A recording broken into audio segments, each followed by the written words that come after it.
Is that the music? We're rolling. Oh, good Lord. We don't wear the headphones, but he's got this stupid, what is it, country / rock and roll / It's like the theme jazz song to Walker, Texas Ranger, That's basically. a great theme song, by the way. And I will sing that if you're, oh man, in the eyes of the ranger, the unsuspecting stranger. Well, hey, we've been talking a little bit, but it's glad to see you out and about. Thanks, man. Appreciate Everybody's been praying for you, asking about you, so just appreciate you coming on. Let everybody see you and that you are up and about. This is the first local thing I've done. I had to do a speech yesterday in Montgomery that I promised 4 months ago, and I drove there and drove back, which I don't need to do with this back again. And then I had to go to Point Clear for Manufacture, Alabama, and that was my goal, is to say, okay, this is when I'm going to try to get back out. But locally, I haven't talked to anybody, no papers, no podcasts, anything. This is the first one. So I'm glad y'all called it perfect time. Just thank you for coming on. It's just, I can't tell you how many people have said, have you talked to Garlan? Have you seen him? How's he doing? So I appreciate you getting out and letting people see you're good. It's time anyway, and part of me is being social, and if I can't get out and see people anyway, it drives me insane. So being stir crazy at the house, I'm ready to get out and see people. But honestly, I just couldn't do it the last 2 months. And so timing is perfect. You might start getting out and seeing people and working half a days and things like that. I don't want to go down the rabbit hole because I sure don't want to bring up anything, any trauma from the past. But as far as how you feel today, do you feel good today? Oh, yeah, that's great question. I think there's two things that are there, really three. First, physical, right? So pain related, I'm about 95% good. I've got 5% that are still in these left ribs where they had double fractures in them. So 5 of my ribs were broke. Of those 5, 2 of them were double broke, right? God. So I had really 7 breaks in 5 ribs, 8 vertebrae fractured, and then my spleen was internal bleeding because of the artery had got pulled apart, and then collapsed the lung with those rib breaks. And so I couldn't breathe, and then all that was happening inside my body. And from that, today, I feel 10,000 times better. I can actually turn over in bed. I can sit on my side for a little while. I'm walking. Can jump. I'm doing therapy 3 times a week, and everything's going really well with it. But it's just been a slow process, man. Like old football injuries, you're ready to try to get back out there, and you say, okay, I'm going to increase 10% every day until I'm back. Well, this was 1% every day, and it just took 100 days to get back to where I needed to be. And having some solitude at home helped like crazy. And my wife, part of that, took my phone away so I couldn't text or call people, which is driving me crazy too. But in the end, it was the best thing, and I got to listen to podcasts and read books and things I haven't done in forever. So part of that's good. What'd you read lately? The last thing is the immediate ratification of hurry. And if you've never, there's a podcast on it. It is amazing anyway. I got it from Rob Warner. He sent it to me, said, hey, just something you might be interested in, and talking about life and having kids and social media and how you feel like you need to do everything and you don't. Mm-hmm. And the world's trying to keep you busy so you're away from what God wants you to do. And it really has made a difference. That's the last one I've read. And there's some other ones that have been really good, but I listened to Lex Friedman, and he's kind of the godfather of podcast to me. And so I listen to a lot of his stuff. Besides physical, emotional, I mean, you go through a near-death experience, it changes your mindset, right?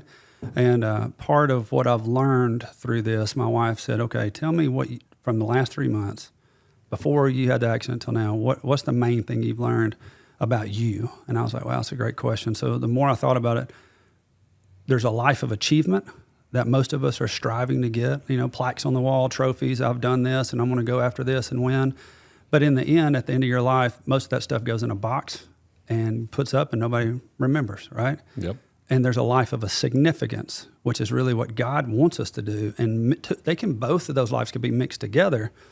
But if you're not helping change people's life for the better, and when you pass away, people don't remember you because you only worried about yourself the whole time, that's where I think my focus is for the next, I'm going to say 20 years in politics, if I can stay there that long, is focusing on how can I help as many people as possible now, and not just helping myself, because I want to achieve this and say I did this, but use those to the benefit of everybody. And so that's the biggest thing that I've said, I'm really going to stay laser focused on making a difference in a life of significance, is where I really want to be. And so I'm really focusing on what's the 10 things that mean something to me? What's the 10 things that mean in my personal life and in politics?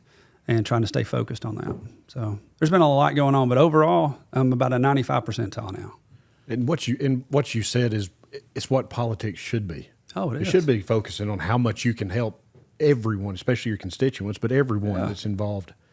And we've lost that way somewhere in the past. It's just we've gotten further and further away from that. So I appreciate you saying that. Well, I appreciate it. And not everyone, and we have great leadership here in Coleman, but there's a lot of people that want the title, but they don't want to do anything once they get the title. And I don't want to be remembered as somebody that sat on their rear end and didn't make something happen for not only my community, but for my state or my nation. And so, I want to stay focused on what means something and how can I help people. So I think God's put that in my head, and that means something, that he kept me alive for a reason, and so I need to focus on that. Well, and I agree with you on that point. I mean, that's... Yeah. Again, you went through something that could have had a very different outcome. Oh, yeah. And just through God's will, you're still here with us. So 100%. The trauma doctor at UAB, he said, I've been through Afghanistan, I've been through Iran. He said, when they called and told me what happened to you, he said, I've seen this before. And he said, he's either paralyzed for the rest of his life or he's dead by the time he gets here. And he said, I've never seen somebody that God's hand was just on like you. He said, I don't know who you are, or I didn't know you were in politics, because he came the day and a half after I woke back up from the surgery. He said, but you've got a purpose. He said, I don't know what it is, but you better find it, because you should be dead. I said, well, thank you. That just gave me chills. So you remember that. That's something that you can... That's big, isn't it? Confirmation. You are a regular at the Busy Bee. I am. Is this breakfast, lunch, dinner? Does it matter? All the above. All of they it? shut down at 3 every day. I'm usually there at least once a day, sometimes twice. But my mother loves it, so it's a good place for my mother and I to talk, and she's a bacon queen. She loves 2 orders of bacon every time she walks in the place. But I get to spend time with her, but I just grew up on Busy Bee. I'd ride my bike there and get a 49-cent hamburger back in the day. But now I'm a BLT and a tuna guy. So you give me a tuna salad. BLT and tuna salad. You give me a tuna salad sandwich and then a BLT, extra mayo and extra pepper. That's my go-to. Wait, 2 sandwiches? Oh, 2 sandwiches. Oh, okay. I dig it. I get them How both. about that? Yeah, that's what I normally eat. Breakfast, country ham, 2 eggs scrambled, tomatoes if they got it, if not cantaloupe, and then some hash browns. Did they know your order before? They know me pretty when you well. come in. I like the fact you see how quick. Yeah, they know his order. They know it. They know me pretty good. They know it. If you ask Susie or Darlene, they know me pretty good there. Yeah. What do you eat? Well, I pretty much the pancake breakfast, just the standard. They've got great pancakes. What are you, 6? Pancake breakfast, 2 eggs, bacon. It's a big breakfast too for pancakes. Yeah. Yeah. Fill you up on it. It will fill you up. Yeah. Well, fills me up. I don't know. It does not fill me up. I don't know. I'm more of a 6 eggs, pound of bacon kind of guy. That's one thing about this accident. I can't eat as much, man. Can you not? No. Really? If I eat if I go eat a hamburger, if I can finish the whole thing, it's amazing. Anyway, I eat like half a hamburger, wait an hour and a half, and then try to eat the other half or something. But I can't eat as much. I wonder if it's because you're always on the go. You're going so hard that now you don't require that many calories. Yeah, it's crazy. I'm staying at home now. I'm not going as like I was, so I think that's part of it. But I lost total 40 pounds. I'm back up to 35 that I've lost. But, I feel good, but at the same point, I like being bigger just because I feel stronger, and I lift stuff every day at my store, and I just need my muscle back anyway, but I feel like I've lost muscle mass. But if I could eat more, I think I would. I just can't right now because of the accident. You were a football player in high school, right? Oh, yeah. What'd you play? Played wide receiver, believe it or not, back in when I was about 50 pounds lighter, and then got a scholarship to Stanford, played there for 3 years. You played wide receiver at Stanford? I did. There, I was slot back and wide receiver. And so what happened with the slot back is anytime there was about 3rd and 14 and they needed a first down, they would let me run against a little guy that was 5'8", that was fast as lightning. I'd run into him and turn around and catch the ball for a first down and then get my ribs cracked. But that's what my goal, that's my job. And so I knew what I needed to do. But I played there 3 years, then finished up at Auburn. Do you miss football? Do you miss playing? I miss being competitive. And I miss that a lot. It doesn't matter if it's swimming or any type of sports. I get into the game just because I'm a competitive nature person. But I think men need competition no matter what field they're in because it makes them better, and rises up to the occasions to win whatever they're doing. But I miss the competition of it. Other than Doughnuts, what's the best thing to get at Dutch's Doughnuts, Dutch's Bakery? Man. I'm a simple guy. Yeah. So I like the hot glaze right when they come out in the morning. Yeah. And I like the chocolate covered donuts. That's my two favorite. No eclair or anything like that? The eclairs The are Bismarck? unbelievable. Bismarcks are great. Yeah. Those are what I go to if I'm going in for myself, that's what I get. Jacob? Oh, do I get to participate? Yeah, jump on in here. I like the sugar cookies. I like Oh, the yeah. snickerdoodle cookies. Yeah. I like A cookie man. Yeah, Other than donut I'm or not just? done. Oh, you got Thank more. you. I see that. I like the cinnamon twist. I like the He's happy cherry-filled with all donuts. What do you not like? The only thing, this is where we disagree. I don't like chocolate. Oh, do you not? I love chocolate. Man. At all? Nothing chocolate? And I mean, I'll eat a Snickers bar, but as far as chocolate on donuts, I don't like it. Wow. There'll be times I'll stop over at Flavors and we get the orange rolls that they make in the morning and take them down to everyone, and people freak out about them. They love them. So good. I do it from the Allstate. They're just not open in the morning when I leave out at 5:30 or 6, but I try to go by Flavors and they'll have me a box ready, and I'm telling the assistants down there love them. So. You ever get those Jims? Oh, yeah. They do a man. great job. Cream over there, cheese man. with those. Oh, my gosh. I hadn't had it. Whew. Is it I'll tell you good? where I'm going here in a minute. Yeah. Any video games do you play? Yeah, I'm not a video game guy, man. After Nintendo went away Yeah. a long time ago, that's the last time Duck I Hunt. played video games. Did you play Duck Hunts and Mario? Did you do any of that? Back in the day, that. Yeah. And before that, Atari with Pitfall. That's how far I go Pitfall, back yeah. anyway. What is Yeah. that? Jump in the Pitfall was road, that trying was to get it. it. Yeah. It's all square bodies Yeah, going you around. got to and avoid the stuff. crocodiles and That stuff. was it, yeah. Yeah. Are you that much older than me? I'm just that more savvy and aware. Who was your quarterback in high school? Chad Shannon. Well, Mark Chad? Groby was first, and then Chad Shannon my senior year. Okay. Yeah.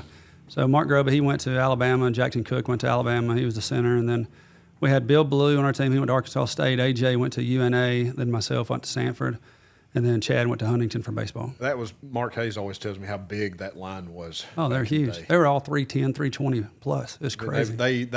Their average was more than most SEC schools back in that Oh day. yeah, they were massive. huge. We had an unbelievable football team. Unbelievable. Did y'all have a pretty good record? I mean, We did. We were number one in the state my junior year, number 2 in the state my senior year, and then 6 games into it, I broke my collarbone, and I was the number 1 receiver in the state. Oh, and everybody else was so far behind me. It took 3 games to catch up to me in the state stats, and then they started passing me the last 2 games. But then I came back for the playoffs and scored some touchdowns, so that was good. But anyway, I was lucky to get my scholarship because I was worried I wasn't going to be able to go to school Because of the injury? Because of the injury, yeah. Yeah. I dove out for a pass that AJ threw to me and caught it, but landed on my collarbone and broke it, and I was out. You played basketball, didn't you? I did. I got a scholarship to Wallace playing basketball, but I turned it down. We're talking about an athlete. Hey, and back in the day, maybe. I don't know about now, but back in the day, I enjoyed it. No pickleball or nothing in the future? Oh yeah, pickleball. I haven't played pickleball, Hadn't either. but I hear We're that is the tennis thing to do. guys. Yeah. Oh, I will. Anytime you want to go pickleball. Do you play Oh, you're pickleball? pickleball? Jacob, I didn't know that. Oh, that'll I be love good. pickleball. Man. Will you challenge love it. me? Yeah. Will you teach me the rules first? I gotta learn how to play. Is it like tennis? Yes, it's a lot easier than tennis because you don't have to move near as much. I like it. I mean, metal hips over here. But you know. it's fun. They just put one in at Sportsman's Lake, a pickleball court. I over didn't there. know That's that. Sportsman's Lake. I didn't know that. That's what Kenneth Cornelius was telling me this morning. Yeah. It's a way to get competitive. Now, apparently, a lot of people are getting hurt Yeah. because they're like me and they think that they can still do what they could do when they were 20. yeah, you can't do That's that. not the case. Yeah. But if you go out there just to enjoy it, now Yeah. it gets competitive quickly. Oh, I Really? can imagine. Oh, it's I bet it's just as much on the sideline, kind of trash talking the other team while they're Yeah. playing whatever as it is anything yeah, else. yeah. That's fun. and it's oh man, that's. Do you have a team, or do you have Team. like doubles? Yeah, I mean, I play with Holly a bunch. Like And mixed, that's mixed not. I love her to death, but if you're like me and her, both competitive, strong-willed individuals, you don't need to play together. because You need to break up the marriage there, huh, and go to somebody it's else. just I've had to. I may or may not throw a few things, get a little hot. And if she misses one, I may try to correct her, and that's just not the way to go that's about not it. what the wife wants you to do. No. Because God forbid that you make a mistake after you chastise her because you're You're Get going to it. catch it. triple fold. Your ear is full. I thought I was going to take a racket to the side of the head one day, but luckily I decided to shut up just in the nick of time. And something about those pretty girls can swing those rackets hard, can't Yes. they? Oh, man. Yeah, you don't want it Yes. upside your head anyway. No. Where's the place to play? Is there? Over at Engle mainly, isn't it? Is that the big? Yeah, there's like 2 or 3 courts over there the city put in. Then they've got one out at the campground that they put in Palmyra. What is I don't even know. Palomino. Palomino. Yeah, they've got some out there. Palomino, apparently Sportsman, and Terry Pines has got 6 courts That's right. now. They converted some of the tennis courts. Yeah, those first 2 courts are now 6. Oh, I didn't know that. That's pretty Huh. good. And then I hear there's one coming at Smith Lake Park, so that's good. I mean, I'm gonna try it. I thought it was a fad, but then I got out and played it. It's going to stay for a while now. I mean, I'm telling you, it's fun. That's good. 'Cause People need to be out and play exercise. it from when you're 10 to you're 80. Right.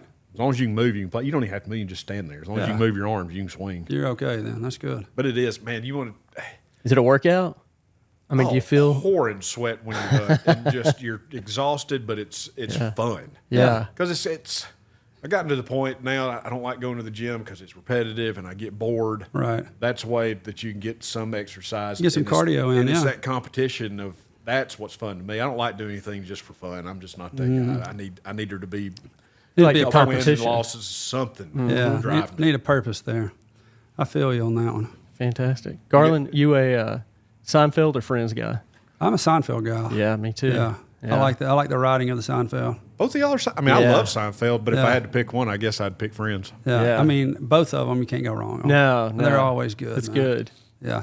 When Kramer comes in, though, it just cracks Every me time. up. And then George Costanza, that dude. George Costanza. That dude just cracks me up anyway. So There's so watching many those good reruns. episodes that you remember just bits and Oh, pieces I know, from. there's Yeah. a little bit of stuff, man. It's so good. Yeah. I played golf yesterday, and I picked up my ball, and I play with a Titleist, and I just remember Kramer when he hits it out into the ocean, into the well. Oh, into the yeah. Is that a Titleist? What's going on local, Montgomery, national? Tell me something that's going on you want to talk about. Well, you got a couple of things that's happening at the state level. Obviously, I'm the state senator, so most of my work goes into the state now instead of local. But most of the things that are happening there is we're working on budgets that are coming up for next session when we start up in February. Emails are coming to me saying, hey, review this particular committee. And everybody's trying every year. You know, you've got a ton of money at the state level, but it's just like your local budgets or your house budget or your personal budget. There's never enough money to get everybody what they want. So you have to fight for what you're trying to. Is this when it starts? Yeah, All it that- starts all that- now. So if you really want anything in the budget, you need to do it now. And by the time you get there, it's too late because you already have everything turned in from the departments to the governor. The governor goes through her whole budget before we get there. And then after the state of the state address, she'll send her budget over. And so that's the first day of session is state of the state that night. And so after that, she's already got it done. So you've got to put stuff in the budget now if you're going to able to get anything in. And that means you have to work with your budget chairs, Arthur Orr, Rex Reynolds, and those guys, Greg Albritton. And Alabama's different. We have 2 budgets. We have the Education Trust Fund, which is the big budget. It's about $11 billion. And then we have the General Fund, and that's about $3.5 billion. So we've got about $14.5 billion for the state of Alabama for 1 year. And that's still not enough, obviously. Well, you're going to have to excuse my ignorance. Why is the trust fund that much more significant than the general fund? Anytime that there is a new tax, income tax, anything coming up, sales tax, all of those taxes go into education. And one thing that people can agree on, usually in Alabama or anywhere in the nation, is we want our children to have the best education they possibly can get so that the future generation hopefully doesn't have to stress and worry as much as we did as we grew up. So when a new tax or new stream of revenue opens up, usually it's a fight. Where does that revenue go?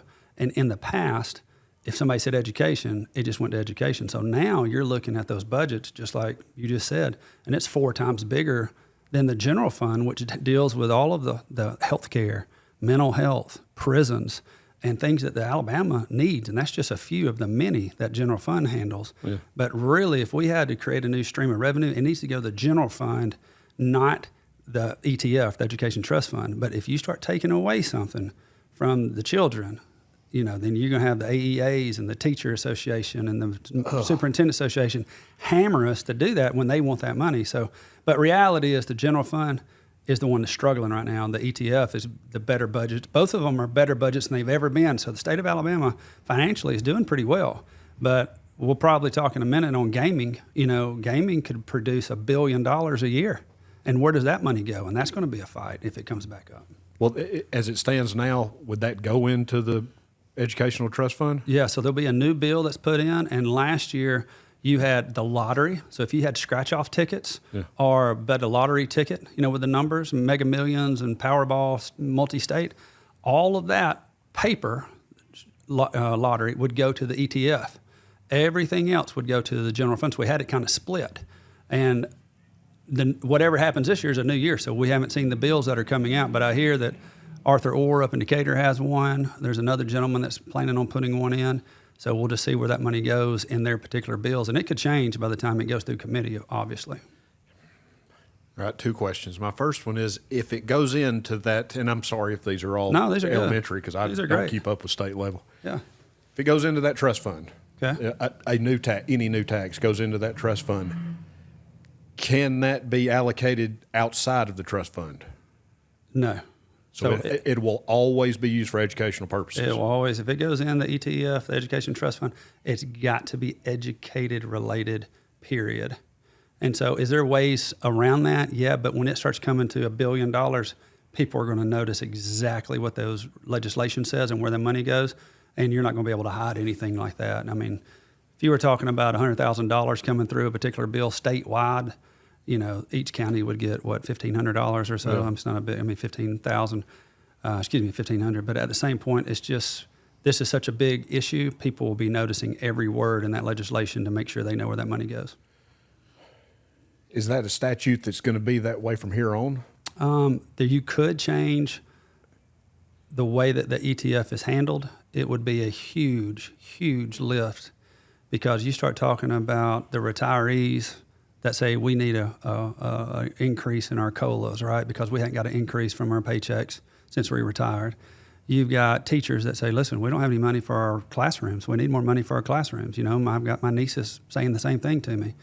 You got principals saying we need more for our schools and safety. We got superintendents saying we need more athletics stuff going. I mean, everybody's got their hand out in this cookie jar if $1 billion shows up, which is their job, and I'm not blaming them for that.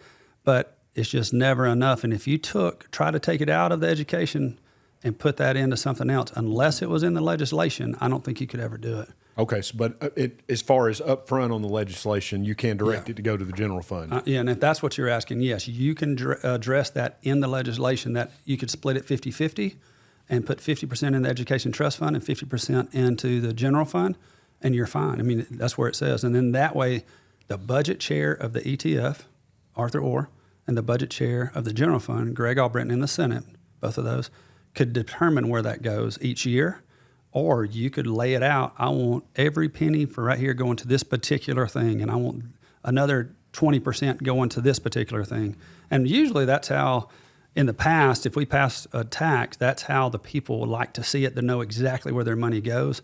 Giving elected officials leeway on putting it where they want to put it, usually people don't like that because they don't trust elected officials. Yeah. But reality is that's what we need, because over 92% of our budget, 92.4%, is earmarked. So we go down there and fight for 7.5% of the 100% of that $14.5 billion. That's all we're fighting for, because everything else is earmarked already. We really need to free up some money to place where we know they need to go, like mental health. How much of that what did you say? 3.5, yeah. 3.5. How much of that comes from federal? I don't know the answer to that question. I was actually asked that this past week, and I have not talked, but I know education gets more of a percentage than the general fund does. And you have lawsuits that come in, like the opioid settlement that we sued Pfizer on. Steve Marshall, the AG, did. Yeah. We got in approximately overall about $275 million. They placed me on that board as co-chair. And each year what we're doing is taking $30 million that comes in, because it comes in every year, and we're putting that out towards treatment and prevention and anything having to deal with opioids. And so you get a lot of federal money that's not in the general fund, but that opioid money is under the umbrella of it, but it's not being touched by the budget chairs. It's being touched by this committee that they set up by the federal government. Does that make sense? Yeah. So you might have $3.5 million there, but if you really added the opioid money and the ARPA money and stuff like that, it would be more. It's just not goes through the same process as the rest of it. Which is good and bad. There's not as much oversight, but sometimes oversight gets in the way. Exactly. And there's a lot of red tape no matter which way you look at it. As far as the ETF, and I'm sure I'm boring people to death, but now you've got me real interested. When you're talking about that vast sum of money that I understand I assume it's a budget committee within the Senate that's over the Educational Trust Fund. That's correct. Is there any other governing body that has budgetary oversight? Yeah, and so but when the budget is sent over from the governor, the first day of session, she's already looked through and put the money exactly where she wants it. So there's The governor has that. well, now we are the ones that get to say, oh, we agree with you or don't agree with you. But she kind of lines it up and says, here's a draft preliminary, but this is what I think. I hope you stick with it, right? And then when she does that, it goes to the House budgetary directors and to the Senate. Each year, it might start in the Senate one year, it starts in the House the next year. It goes back and forth to be fair to both houses. So the House and the Senate budget chairs get together, all of the senators, all of the House members goes and talk to your budget chair, trying to change whatever you don't like in the governor's budget, which is pretty hard to do. And then we put it out to vote on, and if everybody agrees, then in the House and the Senate, then we vote on it, and then we send it back to the governor for her signature. But reality, it's our job as legislators to handle one penny if it's spent, or one penny of an asset. That's our job, not the governor's. All she's doing is doing a preliminary draft for us to work off of. Does she appoint the committees within the House and the Senate? No, that's up to the pro tem of the Senate. So it's like the president of our city council here, like Jenny Folsom. It's up to the pro tem in the Senate, and then the Speaker of the House and the House of Representatives. So she has different committees, like the opioid settlement. She'll have appointments on a lot of committees, but not the internal budget committees or anything having to do with the committees in the Senate, only if there's extra money coming in from like the federal government or something like that. Not that this is how it's happening. That's not what I'm saying. So nobody go out and say that I'm accusing anybody of anything. But as far the governor could apply a lot of political pressure and say, if you're not going along with my budget, you're not getting anything else as far as any other committees that I have any appointments for. And better than that, I've seen at different times where a representative from the governor's office comes into a particular vote that is needed, and the governor feels like they're one vote away and puts down a list and just unfolds it. Doesn't say anything. A representative from that office, I'm not going to say it was Kay Ivey's office, but that office, unfolded it, a list of every road project for the next 5 years that they were going to do in that particular district, and just looked at them and then just walked away. So you're inferring, if I don't vote for this, I'm not getting any of that. And is that illegal? Reality, it should be. But at the same point, that's politics, and that's how that works. So it really is that kind of that environment. It's cutthroat. Some House of Cards stuff right there. It is. It really is. Yeah. And if you see that, you know what it is. You know what's going on. Yeah, exactly. Yeah. And you know the vote's coming up that day. And so you've Here been back comes the home telling list. your constituents, I can't vote for this, I can't vote for this. But then somebody's going to take away $10 million from you, and that other vote's only going to cost your district $500,000. How do you do that then? I mean, how do you judge that? So it's hard to go back and tell all your constituents, I told you no, but this is what happened. And I had to vote yes. And so that puts the legislators in a bind. And sometimes that happens. It's not all the time, but on the big votes, it could happen. I guess, again, this is ignorance. I look at it as House and the Senate are really controlling everything, but I didn't realize that the governor had that much influence and sway, which is just, again, I'm an idiot for not realizing that. Yeah. You look at it more as a figurehead than a true executive in charge. I totally agree, but it should. And they do the ribbon cuttings, and they're out doing speeches every day. I mean, she actually is out. But having said that, when it comes time to apply pressure, our governor right now, Governor Kay Ivey, has been around a long time, and she knows how to apply pressure. She that politically savvy? You don't think that she would be, but she is, very much so. And she's helped me on some things. I mean, it works both ways. I mean, there are times where I need it, and she said, I'll go to bat for you. And then she needed me on times, and I went to bat for her. But thank gosh, the things she's asked me for really didn't hurt my district. At the same time, I've seen some people, sweating bullets because they've told people, I'm not doing this back home, but then have to vote for it when they're on the floor. And so that's politics, though. And that's why people a lot of times don't trust elected officials, is because they have to change their vote. And I get it. If you can't please everybody. There's so many people pulling at you doing this, that, or the other. But it all comes down to a lesser of however many evils are on the table. You're exactly right. If I had a choice of losing $10 million are losing $1 million for my district, I'm going to lose the $1 million and keep my $10 million, obviously.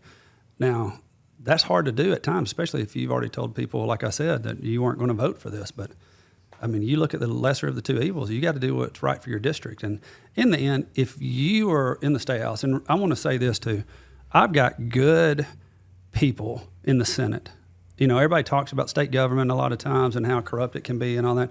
If you look at the individuals that are running for the state Senate, there are really, really good people that are there and wanting to make a change for Alabama. I truly believe that. Where a lot of this corruption happens are on the boards and agencies that are 2 steps removed from the State House. But when you go get your license for cosmetology, right, for massage therapy, for whatever you work, you have to get a state license.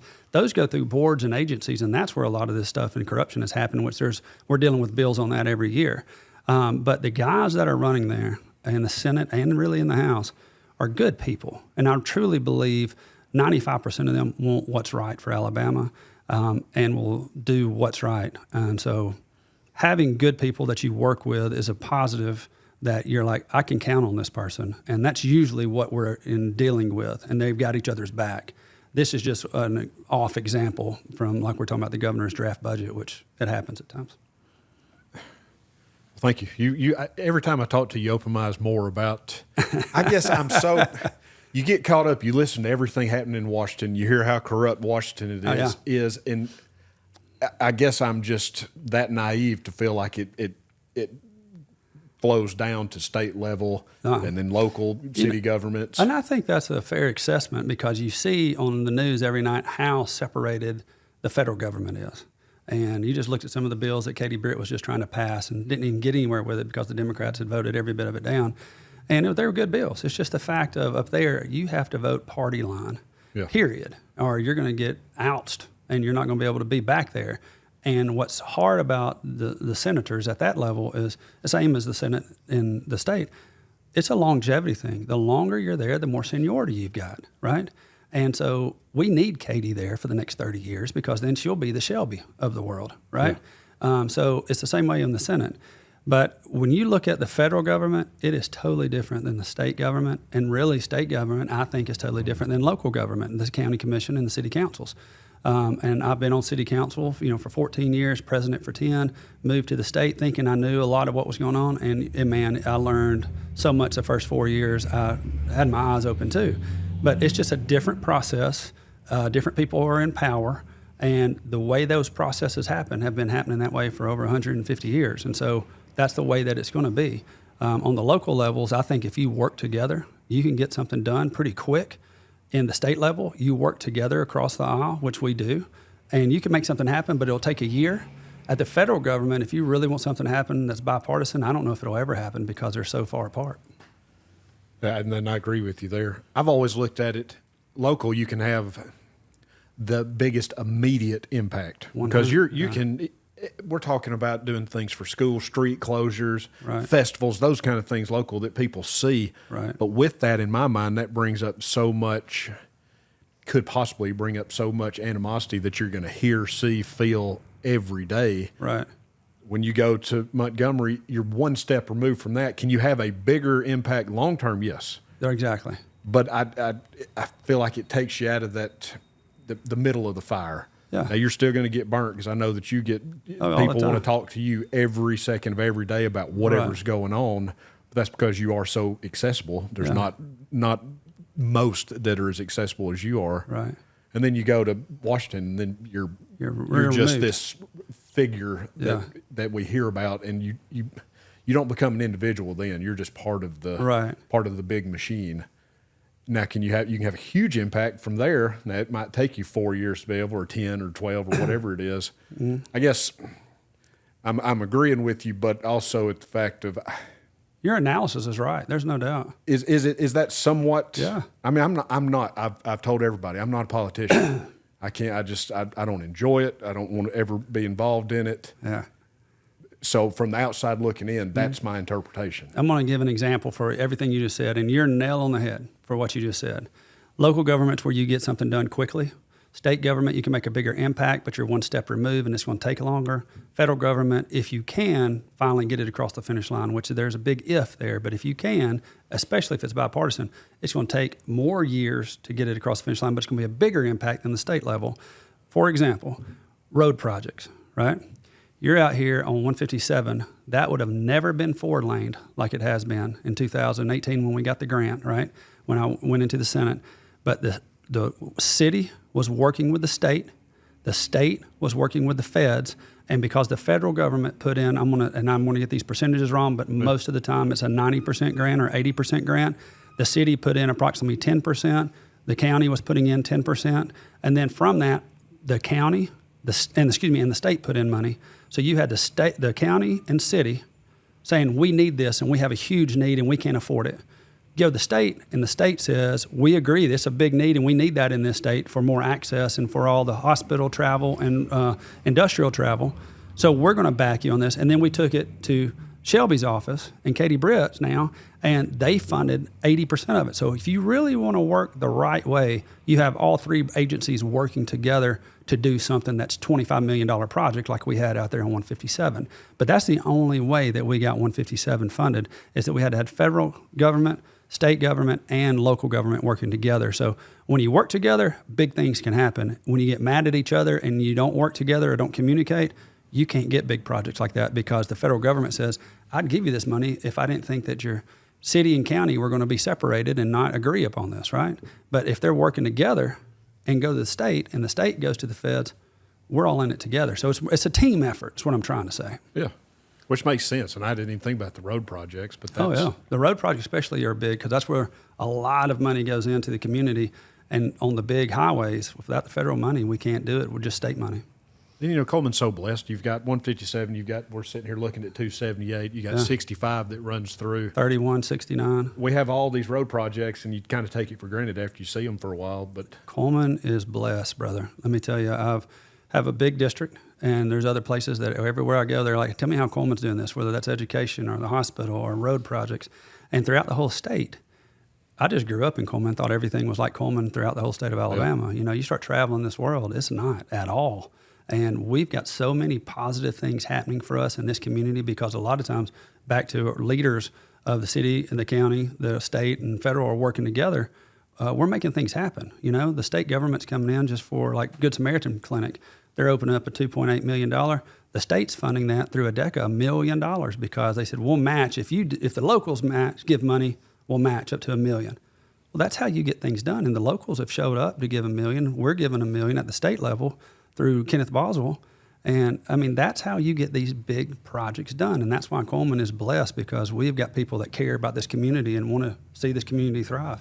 And I hope you'd agree, for a worthwhile cause, the members of this community, they'll come together and raise vast amounts of money. Very much so. Now, you better be straight up and let them know exactly what it is, how it's going to affect the city. Yeah. And as long as it's a positive impact long term, you get whatever you need. I agree. As long as they're in a stance together and they know exactly what the movement is that you're doing and what your vision is, people will put money out there for you in a heartbeat in this community. And that's one thing where you don't have in a lot of communities.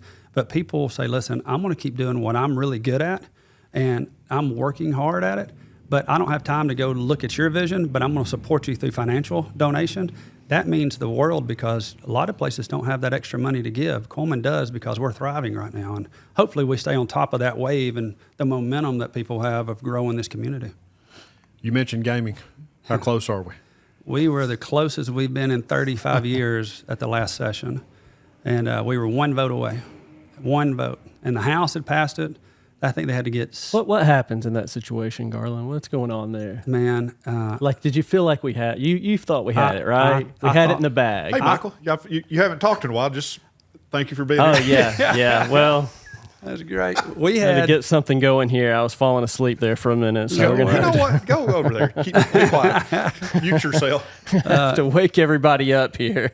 Gaming is something that's a perennial issue that will come up every year until we handle it. And so why I would like to vote on it, number one, is because we have more illegal gaming going on right now in the state of Alabama than we've ever had in the past. Every county has got illegal What are you talking about? Like I'm talking about bingo, like bingo parlors. sports betting? They'll have 3 or 4 machines behind what I call behind the curtain at a liquor store or 7-Eleven or a laundromat. Jacob, do you play those? Don't ask me questions like that. Garlan's talking. Be quiet.